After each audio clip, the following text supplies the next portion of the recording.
My name is Jacob. I work in a big city. The city is very loud and very fast. Sometimes I feel like the whole city is running and no one knows where to go. I have a good job. I live in a new apartment. But I am not happy. I feel empty inside. I am far from my home. I am far from my father. The noise of the city cannot hide the silence in my heart. I have not seen my father for 6 years, 5 long, hard years. Our family is broken. We are not a family anymore. We are like strangers. We had a big fight after my mother died. That night the house felt darker than ever before. Even the walls seemed to cry. The fight was terrible. The words were angry.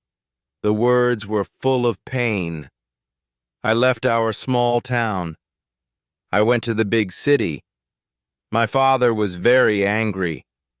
I thought leaving would make me free, but it only made me feel smaller inside. He told me not to come back. His last words were, "Do not come back." And I listened. I never called. He never called. We were silent for 5 years. Every year, I told myself I would call him, but fear always stopped me. But 5 years is a long time. I am older now. He is older too. Last week, I saw a new picture of him. My brother Luke sent it to me. My father looked very old in that picture. Something in his face broke me. He looked like a man waiting for someone who never came. He looked very tired. His face was thin and sad. His eyes were empty. My heart felt a sharp, strong pain. He was my father. He was alone in that big old house. I could almost see him sitting by the window, staring at the empty road outside. I missed him. I decided to go home. I had to go home.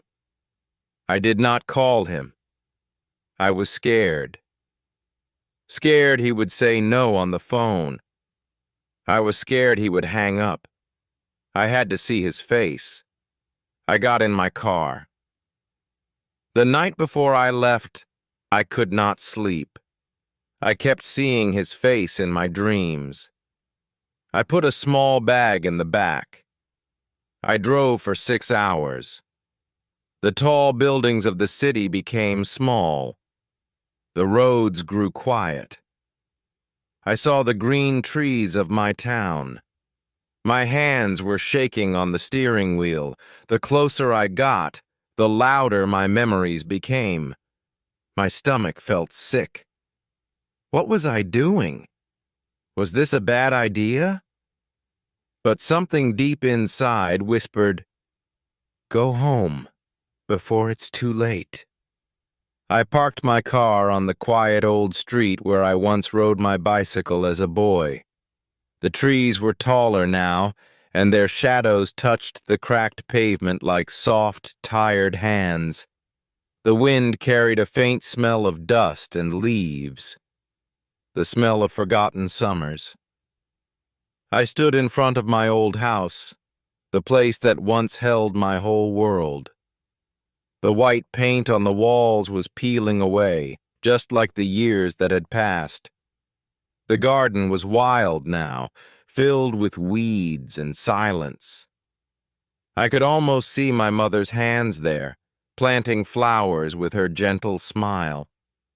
She used to hum while watering the roses, and the air always smelled of life and soap.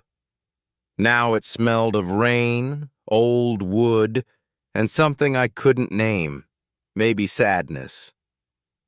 I walked slowly to the brown wooden door, the same one that once opened with laughter. Each step felt like walking back into a dream I wasn't sure I wanted to remember. I stood there for a minute, maybe 2, my hands cold despite the warm air. My heart was beating hard, boom, boom, boom, like it was warning me not to knock. I lifted my hand, but it felt too heavy, as if time itself was holding it down. I rang the bell. The sharp sound cut through the quiet street like a knife. Inside, I heard footsteps, slow, heavy, familiar. The lock turned, a sound so small, but it echoed deep in my chest. The door opened. My father stood there. He was thinner than I remembered, his back slightly bent, his hair completely white. His eyes found mine, but they were cold, not angry, just tired and distant. I said softly, "Hello, Dad." My voice trembled. I tried to smile, but the smile died before it reached my lips. He didn't move. He didn't speak for a long moment. Then finally, in a quiet, broken voice, he said, "I told you not to come. Go back." There was no anger in his tone, only emptiness, the kind that comes from too much pain. It was worse than shouting.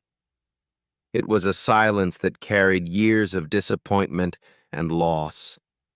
I wanted to tell him everything right there, to say I was sorry, to say I missed him. But the words wouldn't come. Only the sound of my heartbeat filled the space between us. Before I could speak, he closed the door. The door closed in my face. The sound was a loud bang. It was the sound of my heart breaking. The echo stayed in the air like the end of something I could never fix. I stood at the door for a long time. I did not move. The world outside was quiet, but inside me, everything was falling apart. I was frozen. I could not feel my hands. He did not want me. My own father had sent me away. My father closed the door on me. I was not his son anymore. It felt like the sky had fallen. The house that once held love now shut me out. I felt like a child again. I wanted to cry. I wanted to hit the door. Tears filled my eyes, but my pride would not let them fall. I went to a small motel in town. The room was cold and dark. I sat on the bed. The light flickered, the air smelled old, and the silence felt heavy and cruel. I felt so alone. Why? Why did he hate me so much? The old fight was bad. But was it this bad? Something else was wrong. This was not just anger. This was hate. Hate that had been growing quietly for years, like a seed no one noticed. I called my brother, Luke. He still lived in town. He answered the phone. His voice was low. "Jacob? Is that you?" I said, "Luke, I'm here." "I'm in town. I came to see Dad." He closed the door. He told me to go back. Why? What happened? Luke was quiet. I heard him take a deep breath. He sounded nervous. He said, "Jacob, Dad is just old. He is sad. He misses Mom. He's not the same." But his voice trembled. I could hear the fear hiding behind his words. I knew he was not telling the truth. I felt anger rise inside me. "No," I said. "It's more than that. He hates me." I saw his eyes. "What did you tell him, Luke?" Tell me the truth. Luke started to cry. His voice was small, like a child. He said, "I'm sorry. I'm so sorry, Jacob. I didn't mean to." My heart stopped for a second. I knew something terrible was coming. I was so angry. "What did you do?" I asked. My voice was loud now. He said, "When Mom was sick, you were busy. You were in the city for your new job. You didn't come home. I was alone with her. I was alone when she died. I was so scared. I was so angry at you," he continued. "After she died, I was full of pain. Dad was crying every day. I was crying. I told him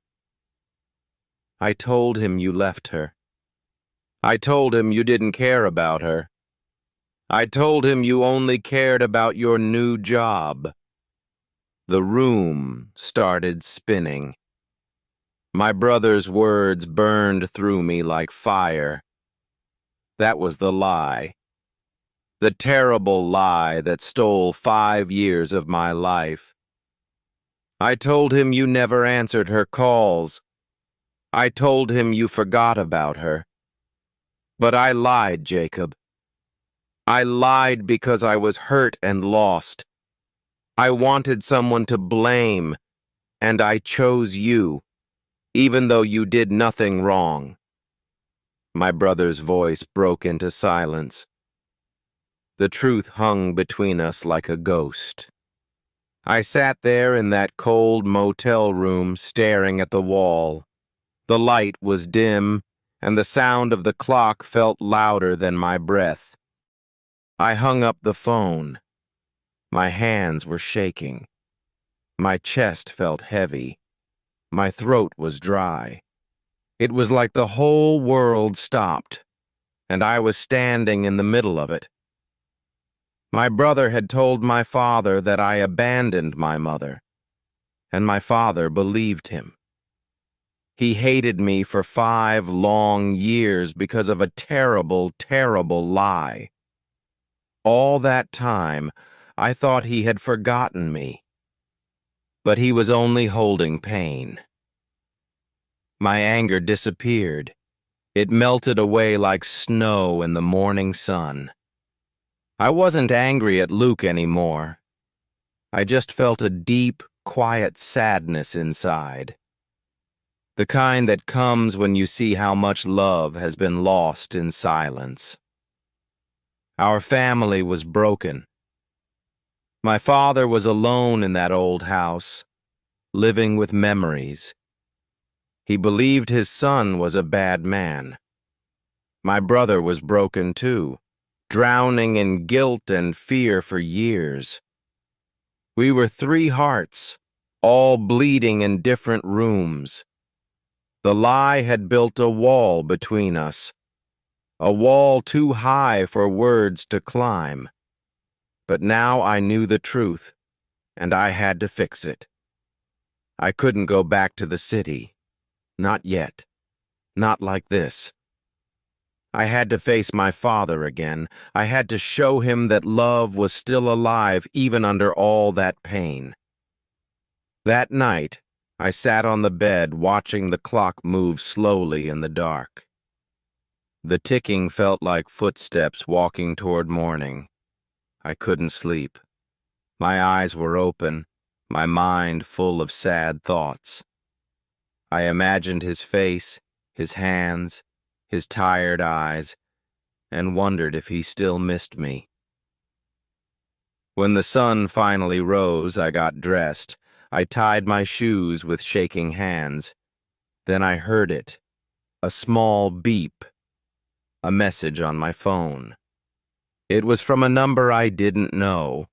My heart began to race as I opened it. The words were simple, only one line.